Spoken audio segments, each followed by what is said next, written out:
Today we're talking all of the criteria to help you decide whether to hang, fold, or roll your clothes so you can maximize the space you're organizing and give your favorite outfits their best chance at a happy long life. Whether you're moving and just haphazardly hanging your clothes on any available closet rod, you've been in your home for a decent amount of time but just never organized, or maybe lately your clothes have seen more of the floor than the inside of a drawer, then this video is for you. Today we're talking the do's and don'ts about what to hang, what really belongs in your drawers, and a simple 3-second test that will take the guesswork out of what needs to hang and what needs folded. Plus, if you stay till the end, I'll share my step-by-step strategy to adapt all of this to your specific closet layout. So let's head to your closet and get started. To kick things off, let's review a simple 3-second scrunch test that will help you decide whether you need to hang, fold, or roll the item. I want you to grab a handful of your garment's fabric and scrunch it up into your hand really firmly for 3 seconds. 1, 2, 3, and then release it. If it stays heavily creased and wrinkled, it must hang. If it pretty quickly springs back to wrinkle-free, then it's a great candidate for folding or rolling. Now that you've got the simple test, to eliminate any of the guesswork for those mystery fabrics in your closet, let's talk about hanging items. Hanging is all about defying gravity to prevent wrinkles and preserve structure.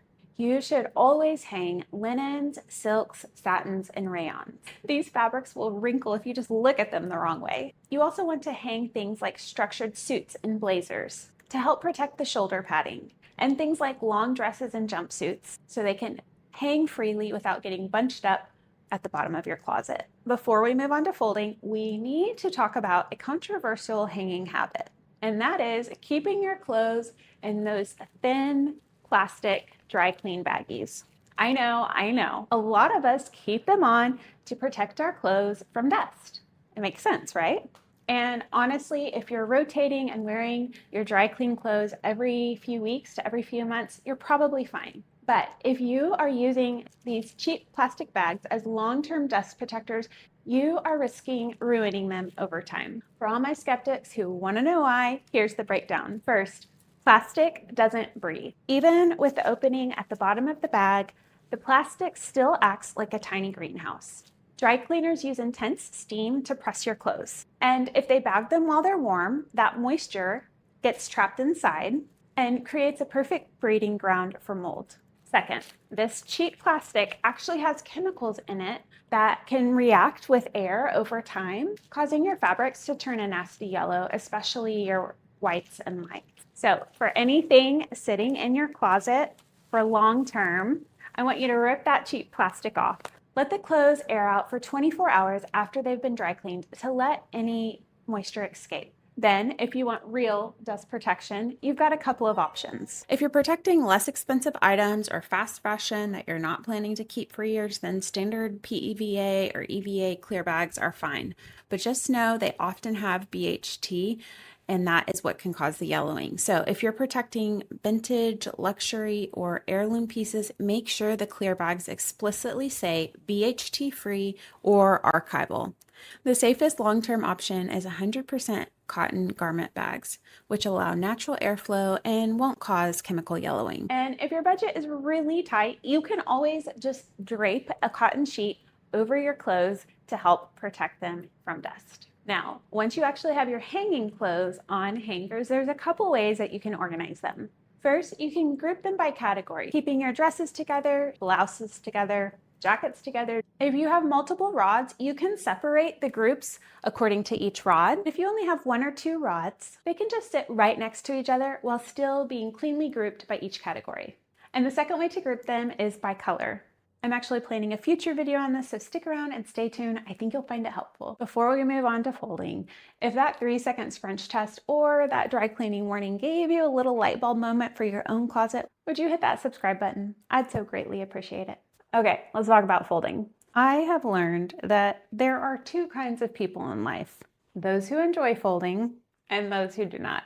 And typically I fall into the latter category. And I try to fold as little as humanly possible in my own closet. That being said, there is a time and a place for folding. While hanging items use gravity to help protect against wrinkles, folding is about protecting items from gravity. And this is completely non-negotiable for things like knitwear and sweaters, because gravity always wins. When you hang heavy knitwear, the weight of the knitwear is constantly pulling down, stretching it out until it's a size too big and has those ugly shoulder puckers. Now, if you missed it, I actually just did a whole hanger video showing you exactly what can protect your hanging appropriate items from getting those shoulder bumps. But when it comes to heavy knits, no hanger in the world can save them. You have to fold them to eliminate that risk entirely.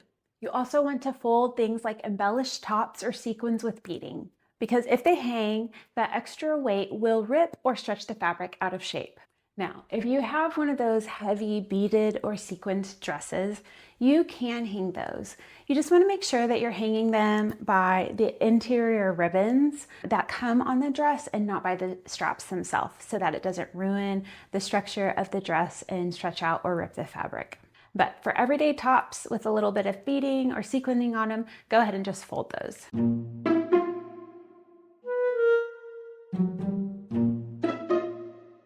Most of us instinctively hang our jeans, and that's not wrong. But because true denim is virtually indestructible and doesn't really hold wrinkles, folding can be a great option. And actually, jeans with a lot of stretch or spandex in them, if you hang them by the belt loops like a lot of people do, it can over time affect the waistband. Just something you should be aware of. If you do want to hang your jeans, you can save the waistband by hanging them on a hanger like this, or by simply folding them and putting them onto a shelf or in a drawer. So if you have limited rod space, consider saving that for your more delicate and more structured items, and put your denim in a drawer or stacked on a shelf. Finally, let's talk about rolling and file folding. And these obviously are two different techniques, but both solve the exact same problem by saving drawer space. A lot of the closets that I have been in have stacks and stacks and stacks of clothes so high that when you go to get an item out from the bottom, the whole stack topples over, which isn't ideal. So instead of stacking your clothes, you can choose to roll or file fold. You should roll or file fold things like athleisure wear, leggings, t-shirts, pajamas, and loungewear. Things with synthetic stretchy fibers love being in drawers and don't really hold wrinkles. So you can see here, I've got athletic wear, file folded, and this has actually got like individual compartments. And so what I love about this is this helps me keep my quantity in check. I can't have more and more and more leggings all the time or shorts because I won't have room for them. And so something like this might be helpful if you tend to overbuy or if you're just trying to watch your consumption. But here's the golden rule of rolling. Never roll a button-down shirt. If you roll a dress shirt or linen collared shirt, you'll completely collapse the structured collar. So if it is a button up with a collar, these should always be hung. Now, to help all your rolled and folded items stay perfectly organized over time, there are a few game-changing options you can use. First, inside your dresser drawer, you can use drawer dividers to create neat rows to contain your folded and rolled clothes. These come in wooden like bamboo, acrylic, and plastic, so there's lots of options out there.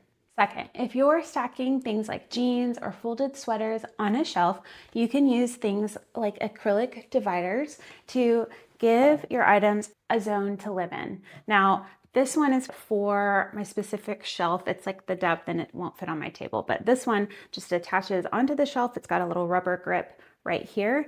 And once you get it onto the shelf, this gives, like normally I'd have one here and have one here. This gives a lane or a zone for the item to live in. And so they're not falling over into the next pile. So third, you can use baskets to store clothes on open shelves, and you can place either file folded or rolled clothes in baskets. The important thing with a basket is to make sure that the basket is lined with a cloth lining so that the fibers of the clothes aren't getting snagged on the basket itself. But a basket on an open shelf can keep everything really organized while looking visually super clean and aesthetic. Now, we've talked about the do's and don'ts of hanging, folding, and rolling, but most of us don't have unlimited hanging rods or drawer space. And the reality is, no two closets are the same. So I can't give you the secret formula of exactly where to put your item in your closet, because chances are your closet looks very different from mine. But I can give you the steps to take so you can determine the best placement for your closet. So step 1 is empty and sort. And I want you to pull all of the items out of your closet. And as you do, begin grouping like with like. So as you pull your dress out, stack it with your dresses. As you pull your sweaters out, stack it with your sweaters. As you pull your jeans out, stack it with your jeans. You get the idea. This gives you a clean, pre-sorted slate and a better idea of how much inventory you have. So step 2 is place your non-negotiable items first. This is where garment protection comes in. Do you have a lot of blazers for work? Make sure to give those adequate room in the closet hanging. Hang your linens and blazers and silks first, then get your heavy knits and your sweatshirts folded and place them in a logical setting based on how much inventory you have. Step 3, look at your physical space and fill in the rest. Look at the space that you have left over and the remaining items and categories that you have stacked and categorized. If you have plenty of closet rod space, but your drawers are jam-packed, consider hanging your t-shirts and your jeans. But if your closet rod is getting so full, but you have plenty of drawer space, then consider file folding or rolling your jeans and t-shirts. Now, if you find yourself with like absolutely bare bones closet organization, say you have like one closet rod and no drawers, or maybe you find yourself renting in a home that has a room without a closet and all you have is drawers from your dresser to store your clothes in. Consider upgrading your closet organization to like a closet system or some type of flat pack wardrobe so that you can give yourself some more storage space for your items.